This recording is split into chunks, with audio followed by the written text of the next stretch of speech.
Welcome back to Muddy Math, where we take middle school math concepts that are a little muddy and clear them up. Today we're doing expressions and equations. So if we had a situation where Jen had $35 to spend, she went bowling, and if she rented shoes, it would cost $6, and then each game she would have to pay $2.75. So can we come up with an algebraic expression and a numeric expression to help us figure out the situation here? Let's look at some numeric expressions to help us make sense of the situation. 35 minus 6 represents the money she has left if she rents shoes at the bowling alley. If she rents shoes, the assumption is she's going to play one game. So this is kind of unrealistic, renting shoes and not playing a game. So 35 minus 6 minus 275, that represents what? That represents how much money Jen has left if she rents shoes and plays one game. What does that numeric expression represent? How much money Jen has left if she rents shoes and plays 2 games. Is there an equivalent way to write that expression? So looking at some numeric expressions can help us with the algebraic form. What are we missing? How can we use algebra? In algebra, we often assign a variable to something that's missing. So we don't know how many games Jen plays. Let's assign that a variable. Let's assign it the variable G. So Jen starts with $35. If she spends money, it's being deducted. We subtract or we add a negative. She definitely has to spend $6 on bowling shoe rentals. And then $2.75 per game times G per game that she plays. What does this expression show? Well, let's look. If we do 35 minus 6, that tells us that she has $29 left in her pocket. If she plays one game and rents shoes, she has $26.25 left in her pocket. If she plays 2 games, she has $23.50 left in her pocket. So this algebraic expression represents how much money Jen has left after she bowls and rents shoes. We still haven't figured out how many games she could play. Let's solve an equation. If we set this expression representing the money left in her pocket to 0, that helps us decide how many games she could play to have no money left. If we set this expression to an inequality, saying that she has to have greater than $0, how many games can she play without going in the negative dollars, owing somebody money or not being able to afford it, then we would just say the money she has left has to be greater than or equal to 0. Okay, so do we want to solve an equation or an inequality?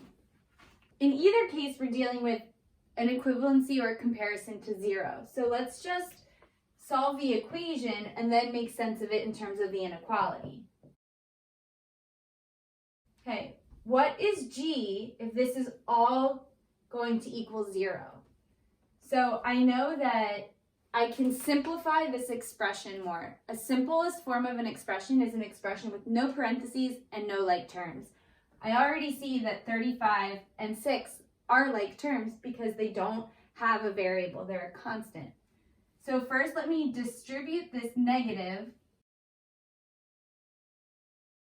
Now that I have addition throughout the entire expression, I can use the associativity property and get rid of this group. Because associativity tells me I can group anything with addition in any order. I can also take groups away. So now I have 35 plus negative 6 plus negative 2 and 7/500 G. Side note, these are all called terms. Terms are separated by addition in expressions. So since these are all separated by addition, we have 1 positive term and 2 negative terms. Which ones are like terms? 35, negative 6, and 0 all are constants. They don't have a variable. They are like terms. Negative 2.75 G is its own term. It cannot be combined with the constants. So first I'm going to do 35 plus negative 6. So these together make 29 plus negative 2.75 G equals 0. So I'm going to add 2 and 7/500 G to both sides. These are additive inverses. They cancel. So now I have 29 equals, and then 0 plus 2 and 7/500. G equals 29. So to solve for G, I need to figure out what times 2.75 equals 29. Now we're using the variable G for this missing factor.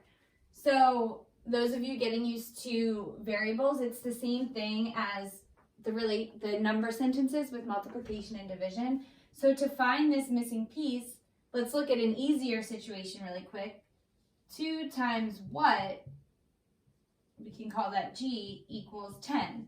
Well, we know that's 5, so what division equation can we use to see the structure to solve this one that's less obvious? So I know that 2 times 5 is 10. How can I solve this for the question mark, or 5? Well, 5 equals 10 divided by 2. Now we can use this structure of the second factor being equal to the product divided by the first factor, right? 5 is the product divided by the first factor. 5 is 10 divided by 2.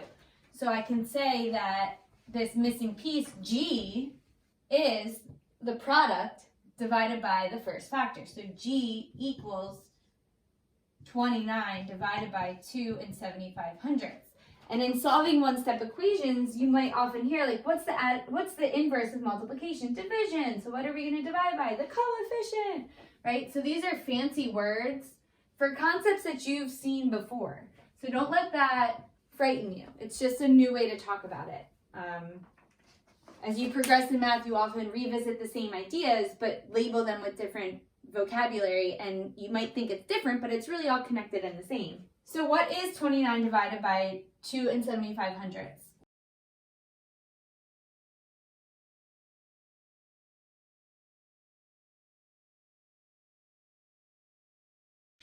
So G is approximately equal to 10.5 games, but you can't play half of a game. So we would say that the most games Jen could play are 10 games. And now we can check to make sure that that works. So we can find the value of this expression when G equals 10. So instead of solving equations, now we're looking at value of an expression. Okay, so then we would substitute the value of 10 in for G. So we get 35 minus 6 plus 2.75 times 10. And we'll follow order of operations. 2 and 7/500 times 10, we bump that decimal place over 1. So we get 27.5 plus -6 plus 35. Okay, so I know 35 minus 6 is 29, and 29 plus 27 is, well, 20 and 20 is 40. 9 and 7 is 16.5, so we get 56.5. What did I do wrong? That doesn't make sense. Right, 56.5. How do I have more money than I started with? That doesn't make sense. So let's go back. Aha, I didn't distribute the negative before I went to solve the expression. This negative goes to the 6, and I'm losing 275 every time I play a game. So this needs to be negative plus a negative 27.5. Okay, that makes a big difference. So now we're adding a negative 27.5, and my number talk has to go differently. So 29 plus negative 27.5. 29 has a greater absolute value, so my sum will be positive. And then what's the difference between these two absolute values? Well, half more gets me to 28, so it's 1.5. So the value of the expression 35 minus the quantity 6 plus 2.75 G, when G is 10, is 1.5. And that makes sense because I can't buy another game. I don't have enough money for another game or another pair of rental shoes. So this makes sense. The games that I play has to be less than or equal to 10. Thanks for tuning in. I hope that not only were you able to answer this question on Edulastic if you are working through my class, but also that it opened up a realm of interconnected ideas with one simple exercise. Stay tuned for more videos from Muddy Math. Thanks for catching up and clearing up those muddy moments.